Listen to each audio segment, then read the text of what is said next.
दोस्तों, क्या बिहार की मिट्टी से अब सुशासन के बाबू की विदाई हो रहा है?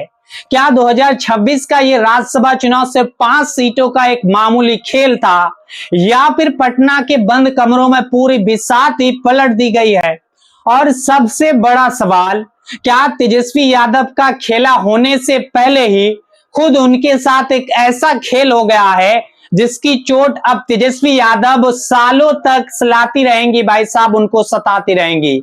दोस्तों देखिए, मैं हमेशा से आप सभी को कहता आया हूं कि जो राजनीति में दिखता है वो असल में होता नहीं है, और जो होता है उसे समझने के लिए 20 साल की घिसी हुई चप्पलें और जमीनी तजुर्बा चाहिए। आज हम बात कर रहे हैं 16 मार्च 2026 की। आप समझिए, ये वो दिन है जब दशकों से चली आ रही एक सत्ता की पारी चुपचाप सिमट गई और एक नए आक्रामक भगवा युग का शंखनाद हो गया है। आज हम सिर्फ आंकड़ों की भाई साहब बात नहीं करेंगे, हम बात करेंगे उस पॉलिटिकल माइंड गेम को समझेंगे जिसने बिहार के सबसे बड़े सियासी धुरंधरों को भी हैरान कर दिया है।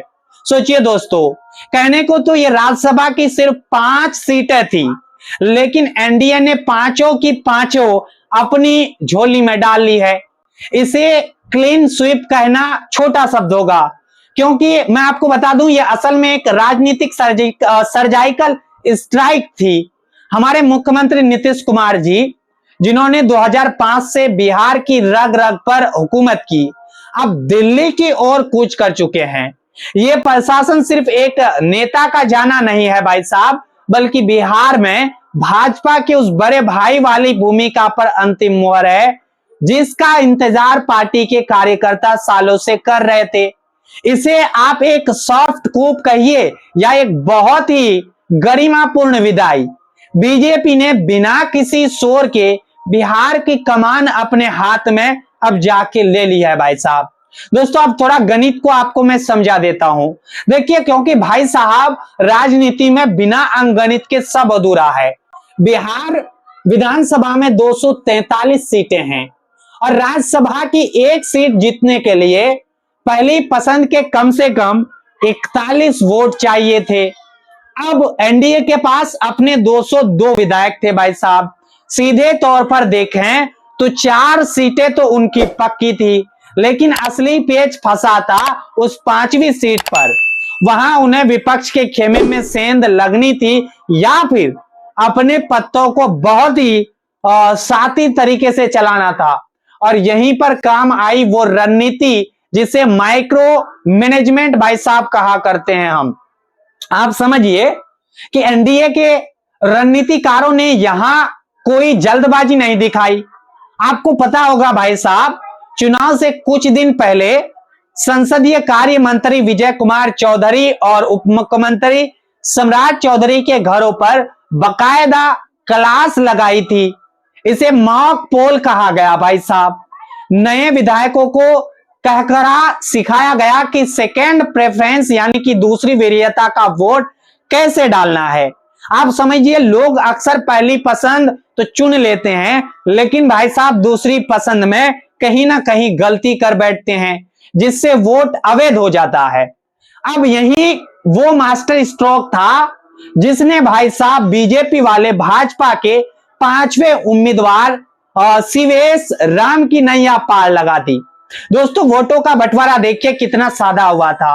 आप समझिए, नीतीश कुमार और नितिन नवीन को 44-44 वोट मिले। आप ये भी समझिए कि रामनाथ ठाकुर और उपेंद्र कुशवाहा को 42-42 मिले। अब आप कहेंगे कि शिवेश राम के पास तो पहली पसंद के सिर्फ और सिर्फ 30 वोट थे, फिर वो कैसे जीते? यहीं पर आती है सिंगल ट्रांसफरेबल वोट की असली जादूगरी भाई साहब। आप समझिए, एनडीए के हर विधायक को निर्देश था कि वो दूसरी पसंद के तौर पर भाई साहब शिवेश राम का नाम लिखे।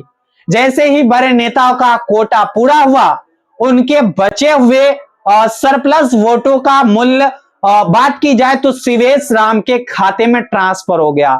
अंत में उनका भाई साहब कुल मत मूल्य 4002 तक पहुंच गया, जो जीत के कोटे से भाई साहब कहीं ज्यादा था।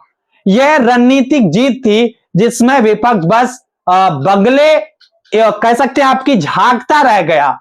दोस्तों अब जरा नजर डालते हैं उस विपक्षी महागठबंधन पर, यानी कि राहुल गांधी और साथ साथ तेजस्वी यादव पर, जिसकी साख इस चुनाव ने तार तार कर दी है भाई साहब। देखिए तेजस्वी यादव और उनके साथ राहुल गांधी की रणनीतियों की सीमा आज सबके सामने है। आपको मैं बताना चाहूंगा कि राजद ने अमरेंद्र धारी सिंह यानी कि एडी सिंह पर दांव खेला। उन्हें लगा कि एक रईस भूमिहार चेहरे को उतारकर वो स्वर्णों के घर में सेंध लगा लेंगे, लेकिन हुआ क्या भाई साहब, आप सभी जानते हैं। स्वर्णों ने तो साथ दिया नहीं, उल्टा राजद का अपना कैडर बुरी तरह से भड़क गया। आपको मैं बताना चाहूंगा भाई साहब कि कार्यकर्ताओं के बीच ये बात फैल गई कि सामाजिक न्याय और ए टू जेड की बातें करने वाली पार्टी ने जमीनी कार्यकर्ताओं को छोड़कर धन बल को प्राथमिकता दे दी है। दोस्तों आप ये भी समझिए कि गठबंधन के पास 35 विधायक थे। अगर वो अवेसी की पार्टी AIMIM के 5 और विधायक जोड़ दे, साथ साथ बसपा के 1 विधायक को साथ ले आते तो 41 का आंकड़ा छू सकते थे। लेकिन खेलो तो खुद के घर में भाई साहब, बात कर सकते हैं कि ये जो रणनीति खेला गया तो खुद के घर में इनका खेला होकर के रह गया। वोटिंग के दिन 4 विधायक गायब रहे, 3 कांग्रेस के भाई साहब और 1 राजद के। ढाका से राजद विधायक फैसल रहमान साहब का केस तो बड़ा दिलचस्प है। मैं आपको ये थोड़ा केस भी और रूबरू आपके सामने करना मुनासिब समझता हूं। दोस्तों आप समझिए, वो दिल्ली चले गए, बहाना बनाया कि मां का इलाज कराना है, लेकिन गलियारों में चर्चा यह है कि 2025 के चुनाव में वो सिर्फ 178 वोटों से जीते थे और उनकी विधायकी पर कोर्ट में तलवार भाई साहब लटकी थी। ऐसे में सत्ता पक्ष के साथ मैत्रीपूर्ण तालमेल ही उनकी राजनीतिक जीवन की संजीवनी थी। इसे कहते हैं राजनीति की मजबूरियां भाई साहब। और कांग्रेस भाई साहब, कांग्रेस बिहार में कांग्रेस की हालत उस जर्जर हवेली जैसी हो गई जिसका मालिक ही गायब है। उनके 6 में से 3 विधायक गायब हुए। सोचिए 2025 के चुनाव में प्रति विधायक करीब 6 करोड़ रुपए खर्च करने वाली पार्टी अपने लोगों को एकजुट नहीं रख पाई। पिछले 4 महीनों से ये लोग विधानसभा में भाई साहब अपने दल को नेता तक नहीं चुन पाए हैं। जब सेनापति ही ना हो तो फौज तो इधर इधर भाई साहब भागेंगे ही। वही आप सभी को बिहार में इस बार देखने को भी मिला। दोस्तों अब बात करते हैं उस सबसे बड़े बदलाव की जिसे बिहार महसूस जो है वो कर रहा है। नीतीश कुमार का राज्यसभा जाना एक बहुत बड़ी उत्तराधिकारी योजना का हिस्सा है।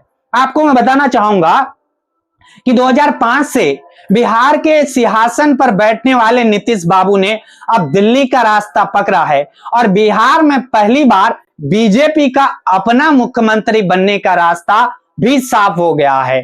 चर्चा गर्म है भाई साहब कि अगला सीएम कोई पिछड़ा बीसी या फिर अति पिछड़ा ईबीसी चेहरा होगा, ताकि एनडीए का जो सामाजिक आधार है वो बना रहे।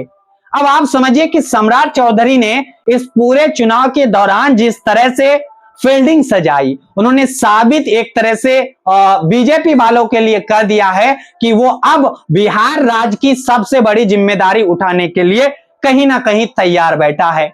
दोस्तों इसी बीच एक नया नाम उभरा है, निशांत कुमार, नीतीश जी के बेटे, जो अब तक राजनीति से दूर थे।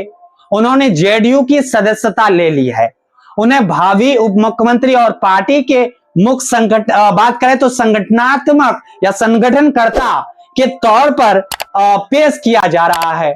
यह जेडीयू को बिखरने से बचाने की आखिरी कोशिश है, क्योंकि सच तो यह है कि नीतीश कुमार के बाद कहीं ना कहीं भाई साहब जेडीयू के पास फिलहाल ऐसा कोई चेहरा नहीं है जिसकी पकड़ पूरे के पूरे बिहार पर हो।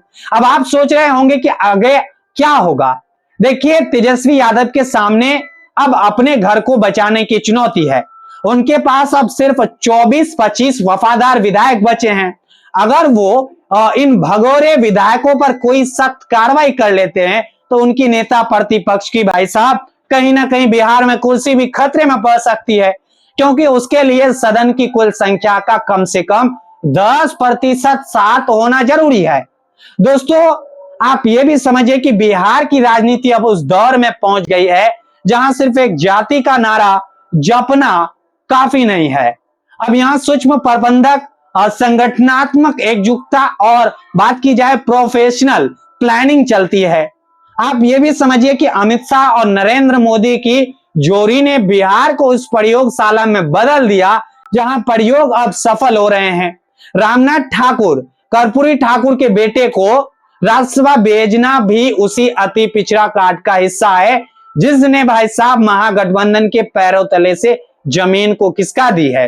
क्या आपको लगता है कि नीतीश कुमार के बिना जेडीयू अपना अस्तित्व जो है बचा पाएंगी, या फिर 2028 और 2030 के चुनाव में बिहार पूरी तरह से एक ध्रुवी यानी कि वन वे होने जा रहा है? अपनी राय आप कमेंट सेक्शन में हमारे साथ जरूर लिखा करें भाई साहब। आप ये भी बताएं कि बिहार की हर छोटी बड़ी सियासी हलचल को ऐसी गहराई से आपको मैं समझाने के लिए डेली जुड़ता हूं, हमारे साथ बने रहिए। अगर आपको लगता है कि इस विश्लेषण में दम है कहीं ना कहीं, तो इसे आप अपने दोस्तों के साथ, अपने भाइयों के साथ, अपने परिवारों के साथ साझा जरूर करें। और हमारे चैनल को भाई साहब ये जो ब्लैक बटन आपका सब्सक्राइब का आपको आपके सामने शो हो रहा है, एक मर्तबा इसको जरूर प्रेस कर दें। आप सभी का जुड़ने के लिए भाई साहब बहुत बहुत धन्यवाद।